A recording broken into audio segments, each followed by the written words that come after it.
हाँ जी दोस्तों, last day हम लोग एक चैप्टर स्टार्ट किए थे जिसका नाम था सप्लाई। क्या था? सप्लाई। आज हम लोग इस चैप्टर के पार्ट नंबर 2 पर है। मेरे को एक बात, खैर ठीक है, अभी मैं कंटिन्यू करता हूँ फिर बोलता हूँ। सबसे पहले एक बार रिवीजन हो जाए क्विकली आप लोगों का कि सप्लाई का मीनिंग क्या होता है, क्योंकि मैंने पार्ट 1 में सप्लाई का वो करवाया था। अब सप्लाई का मैंने आप लोगों को सबसे पहले जो है कॉन्सेप्ट का डेफिनेशन करवाया था। आज अगर आपको मीनिंग समझाएं तो मेरा जो एक्सप्लेनेशन था वो किस तरह से शुरू हुआ था, एक बार वो रिकॉल करवाता हूँ। मैंने आपको कहा था कि मान लो आपने 1000 यूनिट्स किसी कमोडिटी का बना रखा है। आज अगर आप लोगों ने 1000 यूनिट्स किसी कमोडिटी का बना रखा है, लेकिन आप बाजार में एज अ प्रोड्यूसर, मैं एक बार रिक्वेस्ट करता हूँ सभी को कि याद रखना यहाँ पर आपको कंज्यूमर के एंड पॉइंट से सोचना नहीं है। डिमांड में कंज्यूमर के एंड पॉइंट से सोचिए, कोई मसला नहीं है। बट सप्लाई में किसके एंड पॉइंट से सोचने का है? प्रोड्यूसर के एंड पॉइंट से सोचना। सप्लाई में प्रोड्यूसर के पॉइंट से सोचना।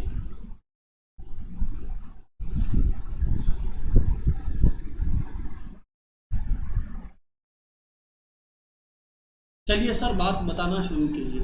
चलिए सर बात बताना शुरू कीजिए। तो मैं आप लोगों को ये कह रहा था, मैं आप लोगों को ये कह रहा था कि सबसे पहले सप्लाई में आप लोगों को ये समझना है कि अगर आपके पास गोडाउन में, है ना, 1000 कमोडिटीज पड़ा हुआ है ना, लेकिन आप जो प्राइस चल रहा है बाजार में एज अ सप्लायर, उसमें आप खुश नहीं हो कि हम 1000 कमोडिटीज को जो है वो 10 रुपये में बेच दें, तो आप बोले ठीक है हम 400 यूनिट बेचेगा और फ्यूचर में जब प्राइस बढ़ जाएगा तो हम बाकी बेच देगा।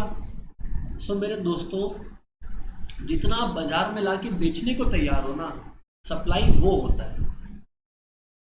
जो आपके पास रखा हुआ है उसको स्टॉक बोलते हैं। क्या बोलते हैं? स्टॉक।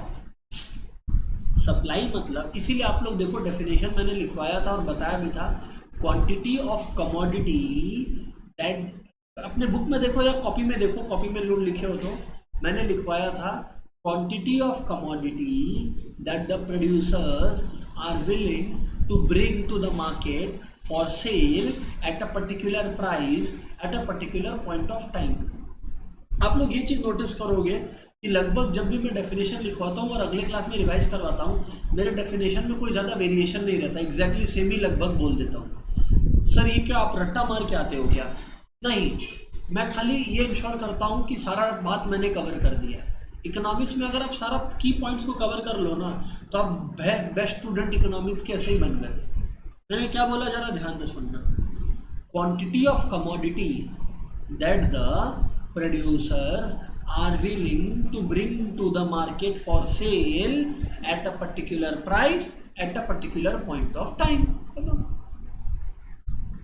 अब दोस्तों एक आध टॉपिक और मैं बता दे रहा हूं, वो है इंडिविजुअल सप्लाई और मार्केट सप्लाई। हालांकि ये लास्ट क्लास में भी बताया था मैंने, बट एक बार फिर से डिस्कस कर दे रहे हैं आप लोग के साथ, जरा ध्यान दीजिएगा, जरा ध्यान दीजिएगा। इंडिविजुअल सप्लाई और मार्केट सप्लाई, एक बात समझना, बिफोर मैं ये बनाऊं या इसको बताऊं, आपको मैं एक बात बता दूं। जब अपने प्राइस और डिमांड को पढ़े थे तो मैंने क्या बताया था आपको कि अगर एक कमोडिटी का खुद का प्राइस बढ़ेगा तो कंज्यूमर्स का डिमांड फॉर दैट कमोडिटी बढ़ेगा कि घटेगा? घटेगा। प्राइस और डिमांड में मैंने बताया था। लेकिन प्राइस और सप्लाई में देखो, आप प्रोड्यूसर के साइड से सोचोगे, अगर एक कमोडिटी का प्राइस बढ़ेगा, अगर एक कमोडिटी का प्राइस बढ़ेगा तो जो सप्लायर है, जो प्रोड्यूसर है, उसको और मजा आएगा कि प्रोड्यूसर की प्राइस प्रोडक्ट का बढ़ रहा है। हम लोग ये अज्यूम करते हैं कि प्राइस का बढ़ना कॉस्ट की वजह से नहीं है, प्रॉफिट की वजह से। सो जब प्रोड्यूसर का प्रोडक्ट का प्राइस बढ़ेगा तो उसको बहुत मजा आएगा, तो प्रॉफिट मार्जिन उसका बढ़ेगा, तो उसका सप्लाई बढ़ेगा, वो प्रोडक्ट को और बाजार में बेचेगा।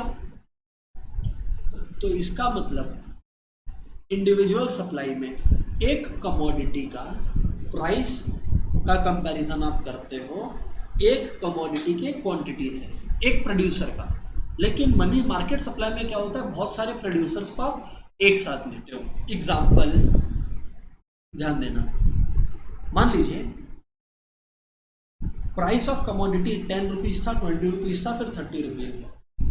मान लीजिए मैं सप्लायर ए का बात कर रहा हूँ, सिर्फ सप्लायर ए का बात कर रहा हूँ कि जब 10 रुपया था तब वो बाजार में 100 यूनिट्स बेचता था, है ना, ये यूनिट्स में है, ये रुपये में। जब प्राइस 20 रुपया हुआ तो ये बाजार में 150 यूनिट बेचने लगा, और जब 30 रुपया हुआ तो ये बाजार में कितना यूनिट बेचने लगा, 180 यूनिट्स। सो मैंने अब आप लोगों को क्या कहा कि देखो जैसे जैसे प्राइस बढ़ते जा रहा है वैसे वैसे क्वांटिटी सप्लाई जो है वो बढ़ते जा।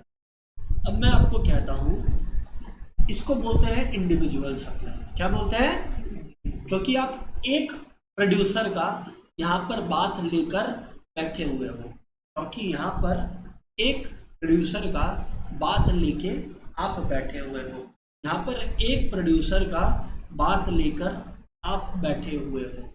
ये देखो यहाँ पे हाईलाइट कर देता हूँ, we are talking of only one producer. इसीलिए ये कॉन्सेप्ट किसका है दोस्त? इंडिविजुअल सप्लाई का है कॉन्सेप्ट, ठीक है ना, समझ आया ना? ये कॉन्सेप्ट हो गया इंडिविजुअल सप्लाई का। बट अब मैं नेक्स्ट बात आपको बता रहा हूँ जो कि है मार्केट सप्लाई, जो कि है मार्केट सप्लाई। जरा ध्यान दीजिएगा, ये मार्केट सप्लाई किस चिड़िया का नाम, जरा ध्यान दीजिएगा।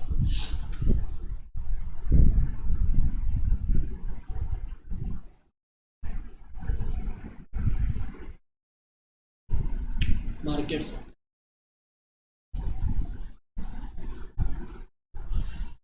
अगर मैं आपसे मार्केट सप्लाई के बारे में बात करूँ, मार्केट सप्लाई का क्या अर्थ होता है दोस्तों?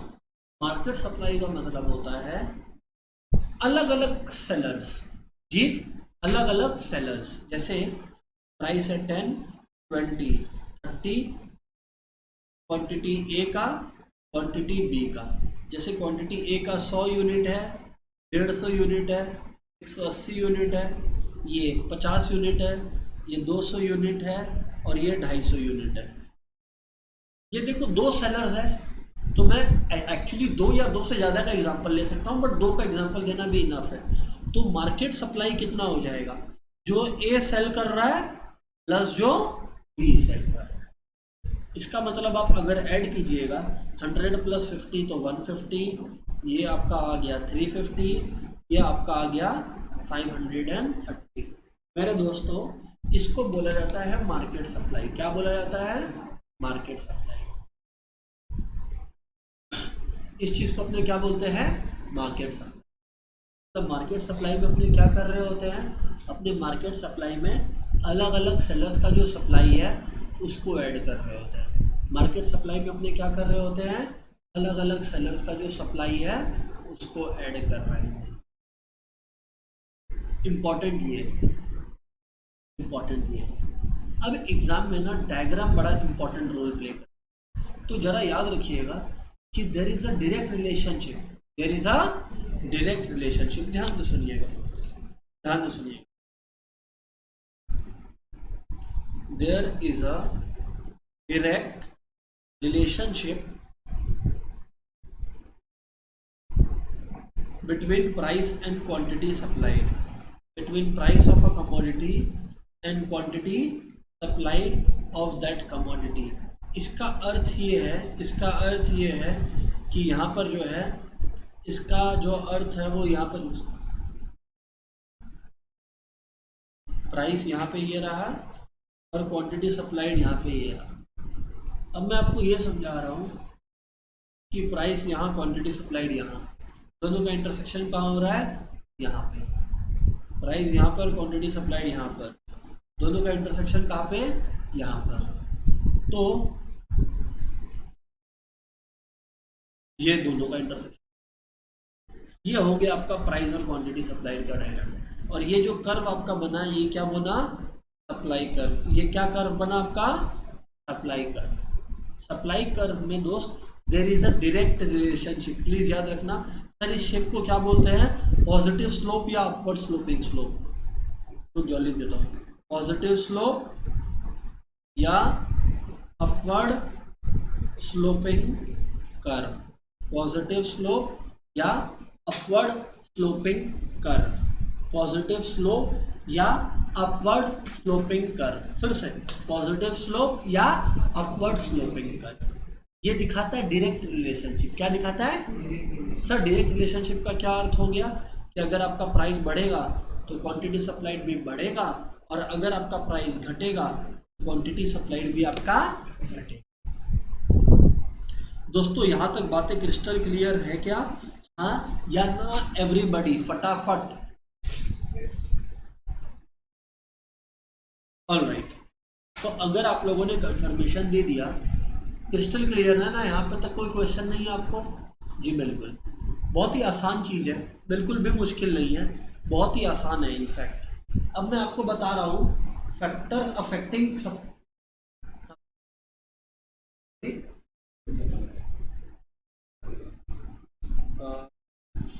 140 करिए,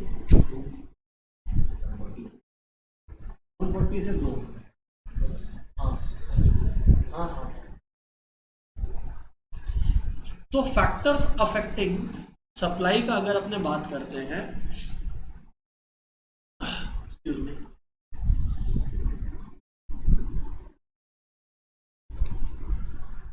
अगर फैक्टर्स अफेक्टिंग सप्लाई का अगर अपने बात करते हैं तो दोस्त ऐसा है कि फैक्टर्स अफेक्टिंग सप्लाई में अपने पढ़ रहे होते हैं कि एक कमोडिटी का आप कितना क्वांटिटी बाजार में बेच रहे हो, ये किन किन बातों पर निर्भर करता है।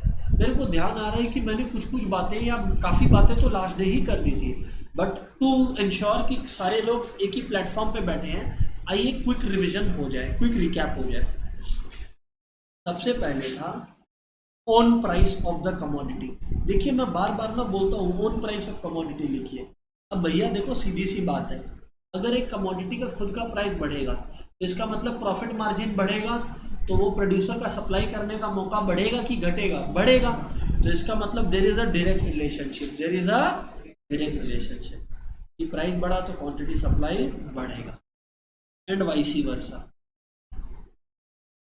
And vice versa on price of the commodity. दोस्त दूसरा आप लोगों का क्या है? Cost of production. बहुत ही बढ़िया, आप लोगों ने नोट भी किया है, वो बहुत ही बढ़िया बात है। कॉस्ट ऑफ प्रोडक्शन, भैया देखो कॉस्ट ऑफ प्रोडक्शन का ऐसा है, मैं थोड़ा सा क्विक रिकैप करवा रहा हूँ, है ना यार। देखो आज अगर कोई प्रोडक्ट का कॉस्ट ऑफ प्रोडक्शन बढ़ेगा, प्राइस कांस्टेंट है इस बार, प्राइस, तो जो प्रोड्यूसर है उसका प्रॉफिट मार्जिन क्या होगा? घटेगा। अरे यार आज 10 रुपया प्रोडक्ट को मैं 6 में बनाता था और मैं 4 रुपया प्रॉफिट था। आज आप लोग सोच के देखो, 10 रुपया का प्रोडक्ट को मैं 6 रुपये में बनाता था तो मैं 4 रुपया प्रॉफिट करता।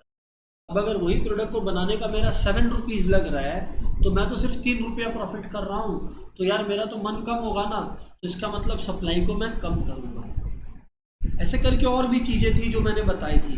क्या मैंने गवर्नमेंट पॉलिसी बताया था क्या? जी बिल्कुल।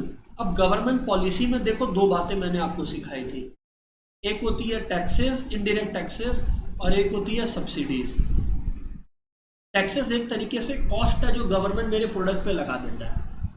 टैक्स लगने की वजह से मेरा प्रोडक्ट क्या होता है? महंगा हो जाता है। तो यानी कि टैक्स अगर बढ़ेगा तो क्वांटिटी सप्लाइड क्या होगा? घटेगा। ये सब लास्ट डे का रिवीजन चल रहा है, कुछ नया अभी तक मैंने पढ़ाया नहीं है। और अगर गवर्नमेंट जो है वो अपना सब्सिडी बढ़ा देगा, गवर्नमेंट अगर ज़्यादा सब्सिडी देने लगेगा तो मेरे लिए तो प्रोडक्ट सस्ता हो जाएगा, तो मैं जो प्रोडक्ट का सप्लाई है वो बढ़ा दूँ। ये था। फिर और भी पॉइंट्स था, जैसे जी बिल्कुल, प्राइस ऑफ ऑल्टरनेटिव कमोडिटी। अब अगर मैं देख रहा हूँ, मान लीजिए मैं राइस ग्रो करता हूँ, पर मैं देखता हूँ कि ऑल्टरनेटिव कमोडिटीज़ का जो प्राइस है वो बढ़ रहा है। जैसे मान लो आटे का दाम बढ़ रहा है, तो मैं बोलूँगा कि यार फिर मैं चावल क्यों उगाऊँ, मैं राइस उगाता हूँ ना। तो इसका मतलब क्या हो गया कि अगर ऑल्टरनेटिव कमोडिटीज़ का प्राइस बढ़ा तो करंट कमोडिटी का, किसका, करंट कमोडिटी का क्वांटिटी कम हो जाएगा। अरे क्यों, क्योंकि हम लोग ऑल्टरनेटिव कमोडिटी बनाना शुरू कर देंगे ना। और भी कुछ पॉइंट्स थे क्या? टेक्नोलॉजी बहुत ही आसान है, ये तो मैं क्या ही बताऊं। ये मैंने अभी अभी हम लोग नया डिस्कशन शुरू करेंगे। काटो। टेक्नोलॉजी का मतलब है, और फोन को रख के आओ, नहीं तो फोन फेंक दिया जाएगा डस्टबिन में। फोन को रखो अंदर बैग में। मॉडलिंग करने आ रहे हो, पढ़ने आ रहे हो? टेक्नोलॉजी, अगर मैं बात टेक्नोलॉजी का कर रहा हूं आप लोग के साथ, तो देखो जी ऐसा है कि अगर मॉडर्न टेक्नोलॉजी है तो सप्लाई जो है वो आप बढ़ाएंगे, और अगर ओल्ड टेक्नोलॉजी है तो सप्लाई कम होगा। अरे ऑब्वियस सा बात है, ओल्ड टेक्नोलॉजी, आज आप लोग देखो ना, जेरोक्स मशीन का मैंने एग्जांपल दिया था। आज आप लोग को कोई 100 कॉपी जेरोक्स करवाना है, आप लोग जाइए, अगर वो जेरोक्स वाला फ्री हुआ 3 से 4 मिनट में आपको 100 कॉपी जेरोक्स मिल जाएगा। हमारे टाइम पे ना तो 1-1 घंटे लग जाते थे, क्योंकि एक एक करके निकालना पड़ता था उसको। तो ये कुछ पॉइंट्स थे जो हमने लास्ट डे डिस्कस किया था। अभी मैं और डिस्कस नहीं कर रहा, खाली याद दिलाने के लिए था। एक बार फिर से बोल दे रहा हूँ, हम लोगों ने फ्रेश चैप्टर शुरू किया था जिसका नाम था सप्लाई। जिसका नाम था सप्लाई में मैंने आप लोगों को कहा था, याद रखिएगा, कि आपको किसके साइड से सोचना है, प्रोड्यूसर के साइड से। सप्लाई का मतलब होता है कि एक प्रोड्यूसर कितना प्रोडक्ट बनाने को तैयार है एट अ पर्टिकुलर प्राइस। कितना प्राइस प्रोडक्ट बनाने को तैयार है एट अ पर्टिकुलर प्राइस। ये बातें मैंने लास्ट डे आपको बताई थी। यही डिस्कशन हमारा लास्ट डे तक पूरा का पूरा चल रहा था। तो प्रोड्यूसर जो है कितना प्रोडक्ट बेचने को, बनाने को तैयार है eight a particular price at a particular point of time. ये बातें मैंने आप लोगों को बताई थी।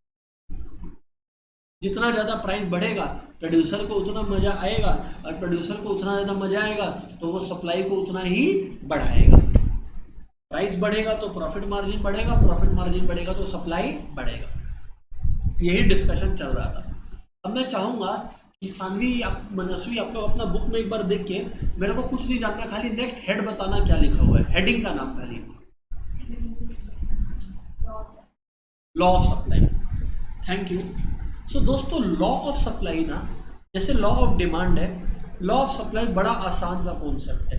लॉ ऑफ डिमांड क्या बोलता था, पहले याद दिलाता हूँ।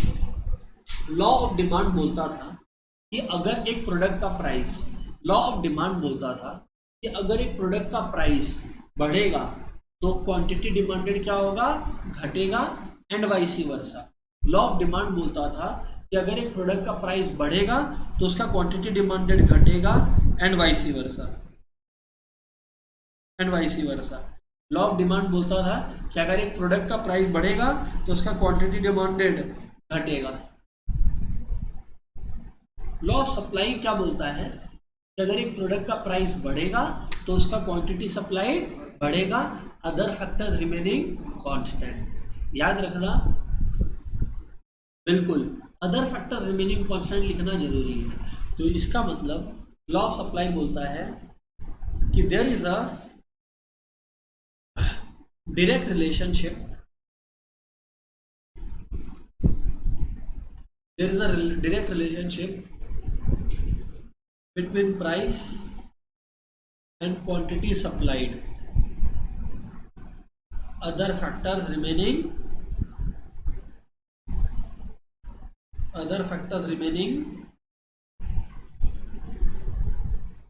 constant।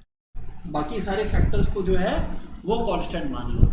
लॉ ऑफ सप्लाई क्या बोलता है कि there is a direct relationship between price and quantity supplied, other factors remaining constant. अब मैं आपको समझाता हूँ क्या बोल रही है। इसका मतलब एक प्रोडक्ट का प्राइस बढ़ेगा तो क्वांटिटी सप्लाइड बढ़ेगा, प्राइस घटेगा तो क्वांटिटी सप्लाइड घटेगा।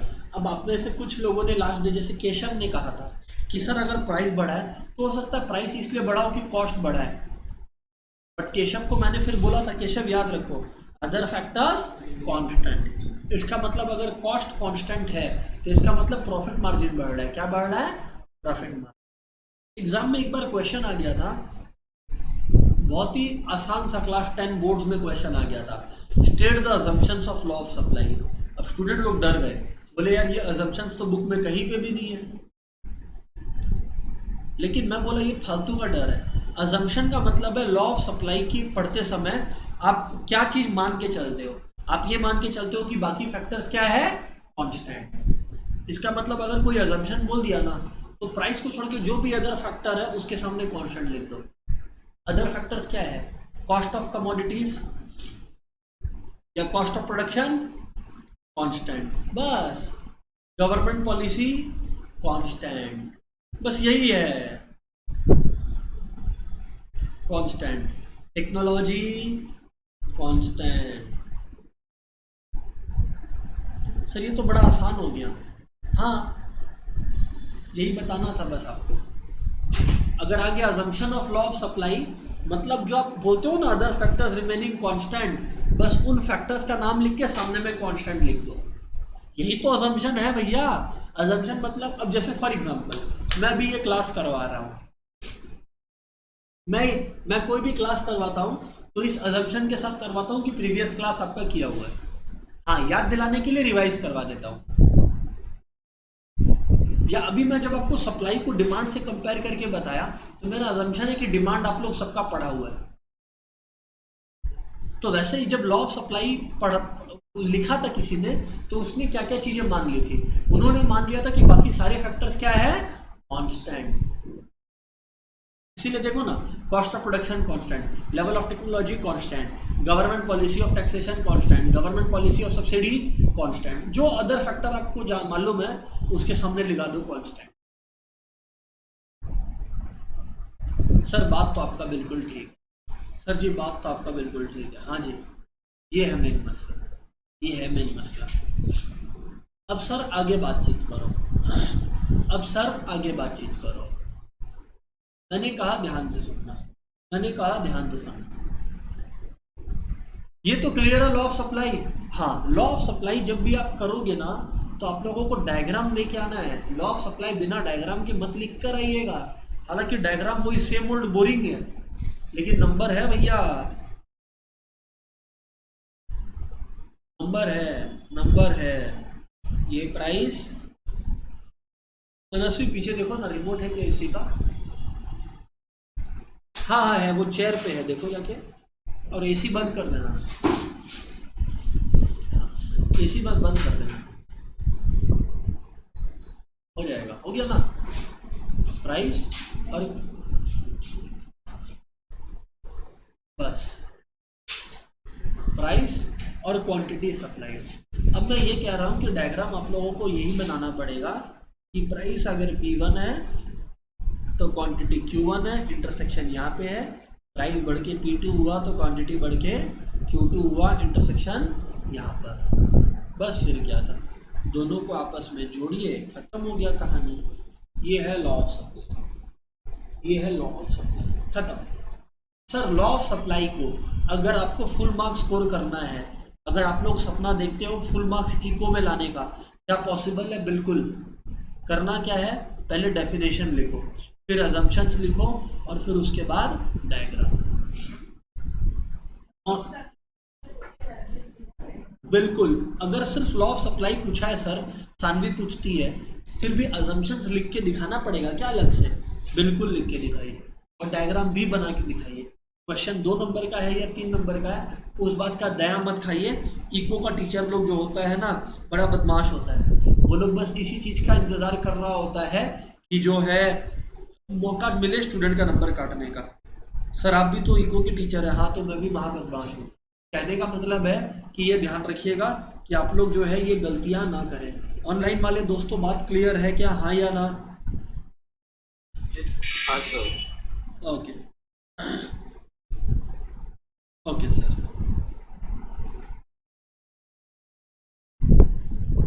सर जी चलिए आगे बात कीजिए, सर जी चलिए अब आप आगे बात कीजिए। मैं बोला ठीक है जी, ठीक है जी, आगे बात कर।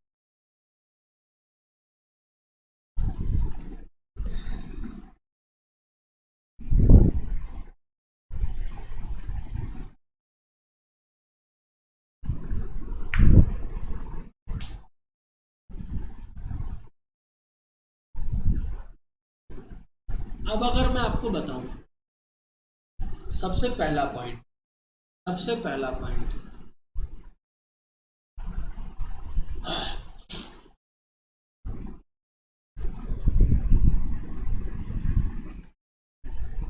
हेडिंग में टाइम पीरियड करके लिखा है क्या, चेक कीजिए क्या है नेक्स्ट हेडिंग,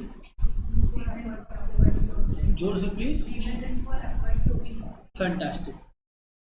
जैसा इन लोगों ने बताया, नेक्स्ट हेडिंग आपके बुक में है why is the supply curve upward sloping या reasons for upward sloping supply curve.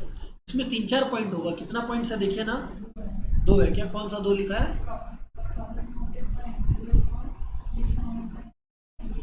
पहला है प्रॉफिट मोटिव और दूसरा है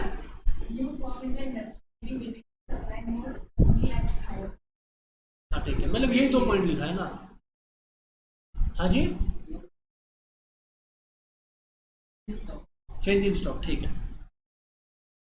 रीजन बिहाइंड, मेन 2 पॉइंट होते हैं, पहले वो मैं कर देता हूं डिस्कस। देखिए, reason behind upward sloping curve. Upward sloping curve मतलब अपवर्ड स्लोपिंग सप्लाई कर्व। अगर आपको याद आए, अगर आपको याद आता है तो डिमांड कर्व का जो डाउनवर्ड स्लोपिंग नेचर है ना, डिमांड कर्व का जो डाउनवर्ड स्लोपिंग नेचर है ना, वो भी इसी वजह से, डिमांड कर्व जो डाउनवर्ड स्लोपिंग नेचर है वो भी इसी वजह से था। वैसे ही सप्लाई कर्व का अपवर्ड स्लोपिंग नेचर के बारे में अपने बात करते हैं, ध्यान से सुनना। Reason behind the upward sloping supply curve, ध्यान से सुनना। सबसे पहला बात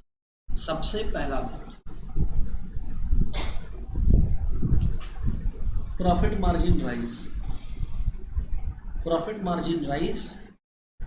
ध्यान से सुनना, राइज एग्जिस्टिंग प्रोड्यूसर्स मोटिवेटेड, सुनना बात को। आज जब मैं एक प्रोडक्ट को बेच रहा हूँ, आज मान लीजिए कि मेरे हाथ में जो पेन है ना, मेरे हाथ में एक पेन है दोस्तों, मैं देखा कि यार कोरोना वायरस का जो लॉकडाउन है वो फिर से लगने लगा, मतलब और भी लोग होंगे जिनको ये डिजिटल पेन का दरकार पड़ने वाला है, तो मैंने ये डिजिटल पेन को और बनाना शुरू कर दिया। प्रॉफिट मार्जिन बढ़ रहा है, ध्यान से सुन लीजिएगा, इधर उधर ध्यान मत दीजिएगा। मान लीजिए कि मेरा ये पेन मैन्युफैक्चरिंग का बिजनेस है। अब मैंने देखा कि यार आजकल तो ऑनलाइन क्लासेस, ऑनलाइन मीटिंग्स कंपनियों की बहुत हो रही है, कंपनियों की मीटिंग की बात कर रहा है, तो मैंने कहा वो सब मीटिंग में ये पेन तो बड़ा इंपॉर्टेंट होता है। तो मैंने क्या किया जी, मैंने वो पेन को जो है और बनाना शुरू किया। मैंने जो है इस पेन को और बनाना शुरू किया। मैं ये कह रहा हूँ कि जब मैंने इस पेन को और बनाना शुरू किया, ध्यान दीजिएगा, जब मैंने इस पेन को और बनाना शुरू किया तो और भी लोग इंटरेस्टेड हो गए इस पेन को खरीदने में। मैंने कब बनाना शुरू किया, जब मैंने देखा कि लॉकडाउन लग रहा है और लोगों को इस पेन का जरूरत होगा, तो मोटिवेट्स एग्जिस्टिंग, इससे सप्लाई बढ़ता है, इससे सप्लाई मतलब अगर प्रॉफिट मार्जिन बढ़ेगा तो पुनीत सप्लाई भी बढ़ेगा। और आप लोग ना वाइसी वर्सा लिखना भूल जाते हो, ये मत भूलना। वाइसी वर्सा का मतलब होता है उल्टा, मतलब अगर प्रॉफिट घटेगा तो क्वांटिटी सप्लाइड भी घटेगा। लॉजिक समझना, मेरे को मेन लॉजिक समझाना। आप आगे बोलो सर। मैं नेक्स्ट बात करता हूँ आपकी, ध्यान से सुनना। मैं नेक्स्ट बात करता हूँ, ध्यान से सुनना। हाँ जी बोलिए सर। क्या पहला पॉइंट था प्रॉफिट मार्जिन और दूसरा बात था आपका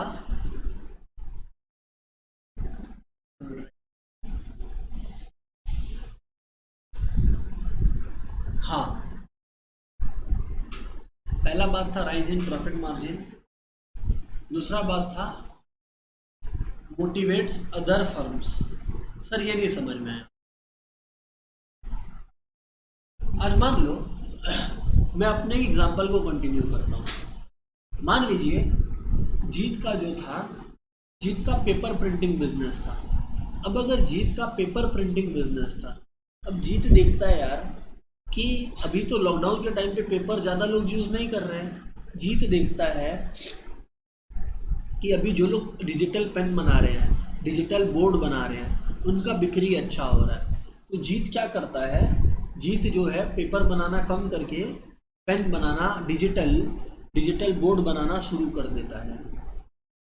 तो इसका मतलब समझना, आप लोग को समझ आया कि नहीं बताना। पहला पॉइंट बोलता है कि एक प्रोडक्ट का जब प्रॉफिट मार्जिन बढ़ता है तो जो लोग उस प्रोडक्ट को पहले से ही बना रहे थे वो लोग और बनाना शुरू कर देते हैं।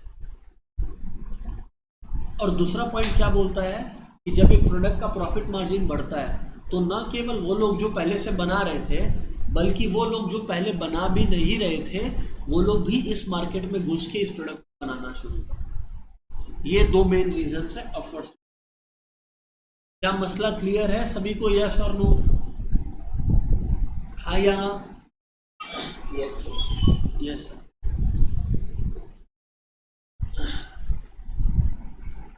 When profit margin goes up, not only existing firms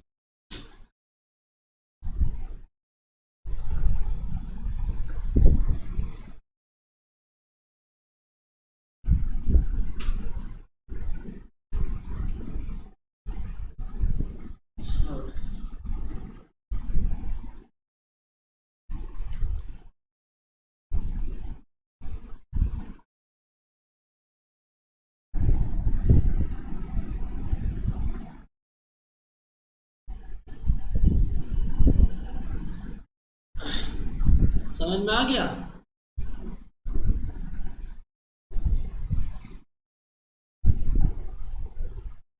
moving on, अब आगे बात करते हैं।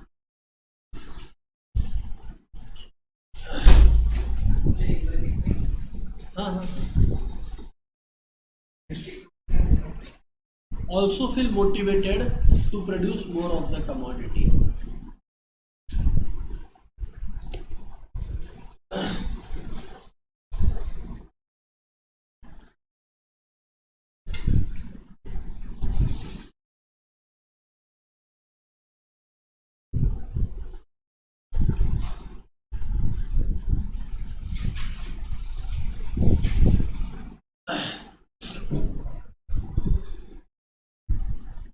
ठीक है, ये हो गया एक बार।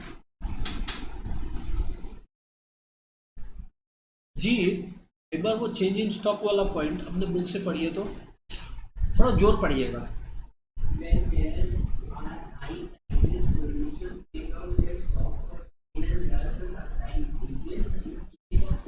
हाँ, तीसरा पॉइंट बहुत सिंपल है, जो पहला है वही है। तीसरा पॉइंट है चेंज इन स्टॉक। इसमें जीत यही लिखा हुआ है कि जो प्रोड्यूसर लोग के पास प्रोडक्ट रखा हुआ था, जब प्रॉफिट मार्जिन बढ़ता है तो वो लोग अपना स्टॉक से वो प्रोडक्ट बाहर निकाल के बेचने के लिए ले आए। इसीलिए दो पॉइंट ही मेनली सब बुक्स में लिखा हुआ है। ठीक है, समझ आ गया। नेक्स्ट हेडिंग क्या है? मूवमेंट। आइए, जैसे डिमांड में मूवमेंट था ना, वैसे ही इधर पे भी मूवमेंट है।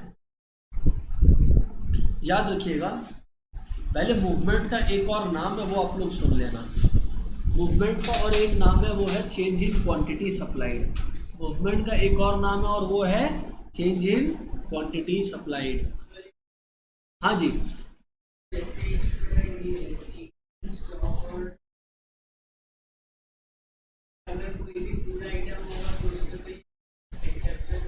हाँ एक्सेप्शन होगा ना, क्योंकि फूड आइटम तो हम लोग का सस्ता होगा तो भी बेच देंगे, वरना कुछ भी नहीं मिलेगा उस पर। करेक्ट। अब जैसे मैं आपको ईडन गार्डन का एग्जांपल देता हूँ। आप ईडन गार्डन में मैच देखने जाइए। आप ईडन गार्डन में अगर मैच देखने जाइएगा, मान लीजिए कि 8:30 से 11:30 बजे मैच हो रहा है। आप 8:30 बजे जाइए, वो एक चाउमीन का पैकेट का आपसे, चाउमीन का जो है ना वो क्या नाम है, वो प्लेट, वो चाउमीन प्लेट का आपसे 50 रुपये लेगा या 60 रुपये लेगा। आप 11 बजे सेम प्लेट खरीदने जाइए। 11:30 बजे मैच खत्म होने वाला है, 11 सवा 11 बजे जाइए। अब उसको टेंशन है क्योंकि उसके पास तो भरमार रहा है, अब उसको बोलिए, वो 50 ही बोलेगा, आप उसको बोलिए 15 रुपए में लेगा, वो दे देगा।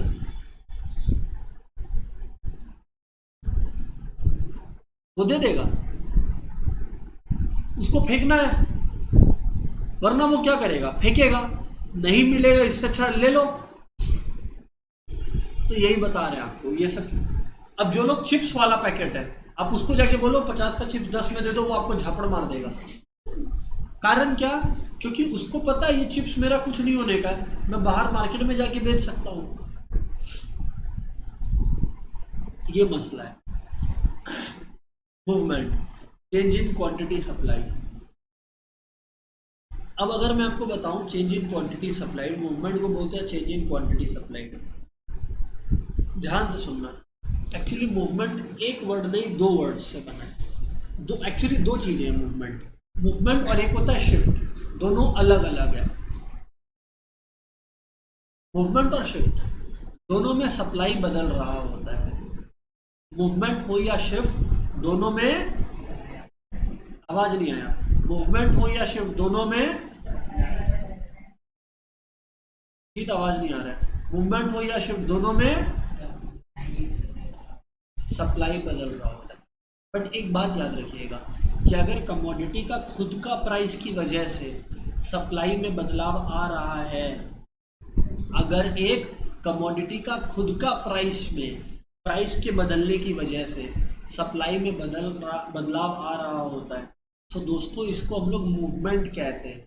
लेकिन एक प्रोडक्ट का सप्लाई को, प्राइस को छोड़ के और भी चीज़ें इम्पैक्ट करती हैं, जैसे टेक्नोलॉजी, हम लोग पढ़े हैं फर्स्ट क्लास में, और भी चीज़ें। सो मैं ये कह रहा हूँ आपको कि जब सप्लाई किसी और फैक्टर की वजह से अफेक्ट हो तो उसको शिफ्ट बोलते हैं। क्या बोलते हैं? शिफ्ट। मूवमेंट होता है खुद की वजह से, मूवमेंट होता है खुद की वजह से, शिफ्ट होता है अदर कमोडिटीज की वजह से, शिफ्ट होता है अदर कमोडिटी। मूवमेंट होता है खुद की वजह से, शिफ्ट होता है अदर कमोडिटी की वजह से। समझ आ गया? तो यानी कि सबसे पहली बात जो रट्टा लगाना है आपको, वह occurs due to rise slash fall in own price of the commodity. मान लीजिए अगर आप बाहर निकलते हैं इस क्लास से, है ना, आम खरीदने जाते हैं और आम वाला आपसे पूछ लिया भैया मूवमेंट क्या होता है, तो आपको याद रखना, उसको समझाना है कि ये राइज या फॉल होता है in the own price of the commodity, और इसकी वजह से जो सप्लाई में चेंज आ रहा होता है उसे आप मूवमेंट कहते हैं, उसे आप मूवमेंट। पहली बात तो ये मूवमेंट का मतलब तो सर समझ आ गया, सर मूवमेंट का मतलब तो समझ आ गया।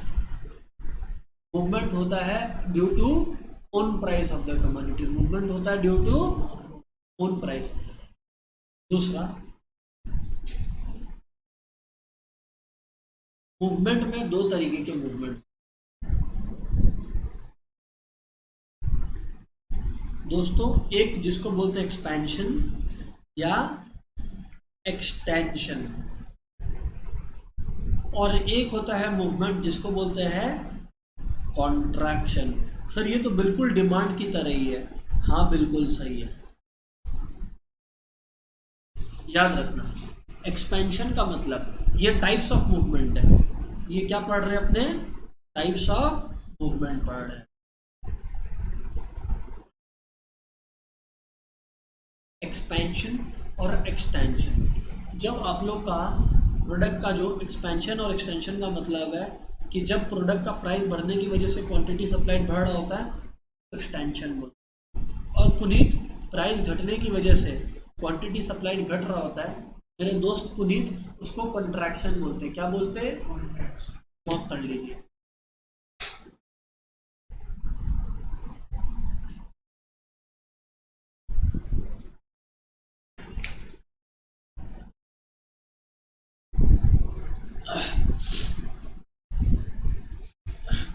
आप कर लीजिए।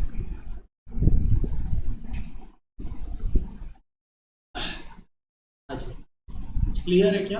हाँ जी।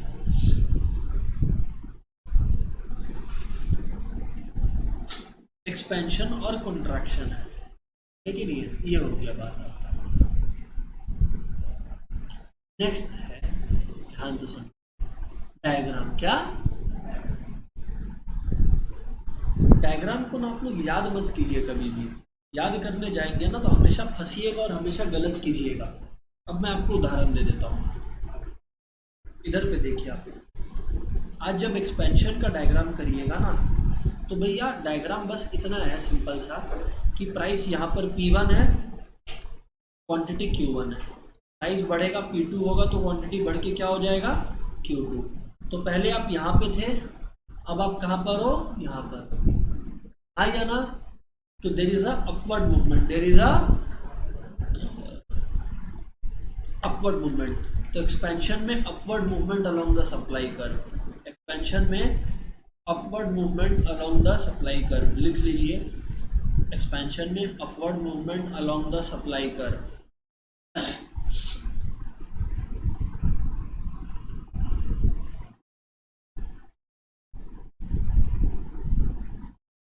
एक्सपेंशन में अपवर्ड मूवमेंट, हाँ जी जी,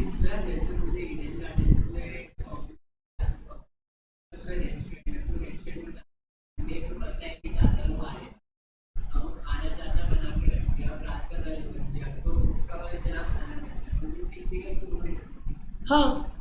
आप अरे इतना परेशानी क्यों है? इतना परेशान मत होइए। भिखाराम में मैं कितनी बार एक पे एक फ्री मिठाई खाया हूँ। अब जाइए 8:30-9 बजे भिखाराम में, एक पे एक फ्री मिठाई मिलता आपको, क्योंकि वो लोग को फेंकना है, वो आपको दे देगा। रेस्टोरेंट में भी सेम है, बट हाँ, जो गुड क्वालिटी रेस्टोरेंट होते हैं वो लोग एक्स्ट्रा स्टॉक नहीं रखते हैं, फ्रेश ही बनाते हैं। तो ये चीज़ है, बट हाँ एक्सपेंशन हो गया ये। नेक्स्ट है कॉन्ट्रैक्शन। कॉन्ट्रैक्शन में क्या होता है दोस्त? कॉन्ट्रैक्शन में क्या होता है दोस्त? इधर पे सुनना। एक प्रोडक्ट का प्राइस P1 है तो क्वांटिटी Q1 है, मतलब सप्लाई तेज है। अब अगर प्रोडक्ट का प्राइस जाता है गिर, फिर प्रोडक्ट का प्राइस जाता है गिर, तो क्वांटिटी सप्लाइड भी जाता है गिर। तो सप्लाई यहाँ पे आ जाता है, यस और नो? दोनों को दीजिए जोड़, तो ये नीचे डाउनवर्ड मूवमेंट आ गया, यस और नो? क्या आ गया? Downward movement. तो कॉन्ट्रैक्शन में there is a downward movement, contraction में there is a downward movement along the supply curve. Same supply curve में जो आप है वो नीचे की तरफ गिर रहे होते हैं।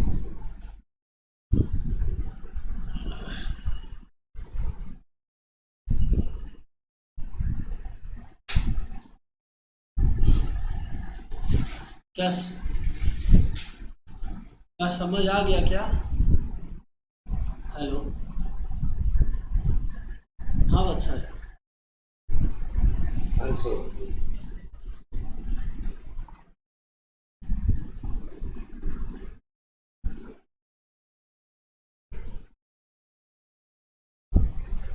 मैं कोई फ़र्क नहीं पड़ता, मैं चेक कर लेता हूँ। अगर नहीं भी चल रहा है तो आज का क्लास अटेंड करना, क्योंकि हाँ एक टॉपिक जो चल रहा है उसी का पार्ट है, लेकिन समझ में पूरा आ जाएगा, ठीक है? बाकी मैं इस इशू को रिजॉल्व करने की कोशिश कर रहा हूँ।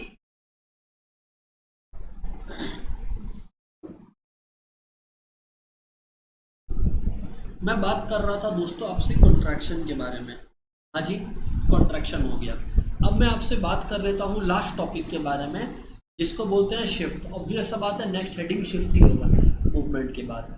शिफ्ट को चेंज इन सप्लाई बोलते हैं। शिफ्ट को देखो फर्क है, मूवमेंट को मैंने बोला था change in quantity supplied, shift को अपने बोलते हैं change in supply.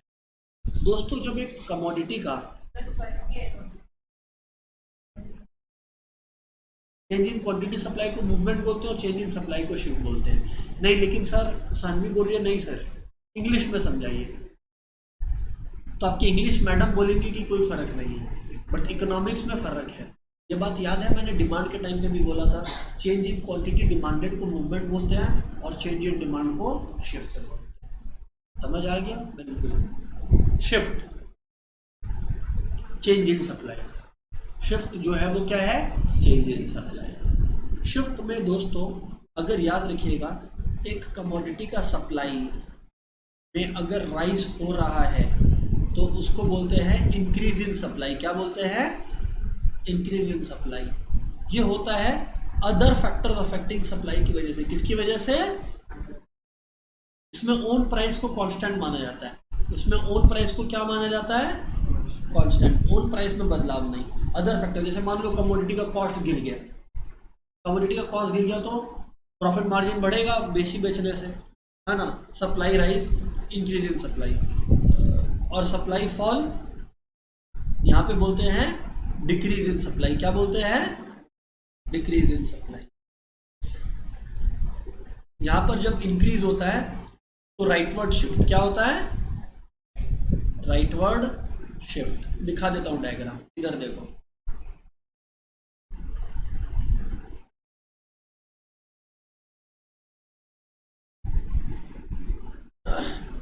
Price, quantity supplied, ये इधर है, इधर से राइटवर्ड शिफ्ट ले लीजिए। ये हो गया इंक्रीज इन सप्लाई, ये हो गया आपका इंक्रीज इन सप्लाई। ये तो बिल्कुल डिमांड जैसा लग रहा है सर, बिल्कुल है ही। और डिक्रीज होता है लेफ्टवर्ड शिफ्ट।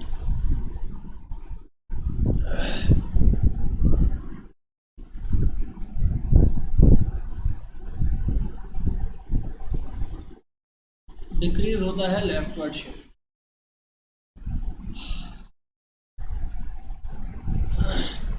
अगर मान लो सप्लाई यहाँ पर है और सप्लाई घट के ये हो जाता है, इसको बोलते हैं डिक्रीज इन सप्लाई। इसको बोलते हैं डिक्रीज इन। जैसे कमोडिटी का कॉस्ट बढ़ गया, टेक्नोलॉजी पुराना हो गया, ये सब की वजह से लेफ्टवर्ड शिफ्ट होता है। तो आप लोगों को करना क्या है, नेक्स्ट सैटरडे के लिए खाली जितना बताए हैं, जहाँ तक बताए हैं उतना तक लर्न करके आना है। इंडिविजुअली रिटन नहीं, ओरल क्वेश्चंस पूछेंगे। इंडिविजुअली रिटन नहीं, ओरल क्वेश्चंस पूछेंगे अपकमिंग सैटरडे को, यानी कि 7 दिन बाकी है। मेक श्योर कीजिएगा कि आप लोग रेडी रहें, ठीक है कि नहीं है। रिटन नहीं है, ओरल है। That's it, goodbye everyone.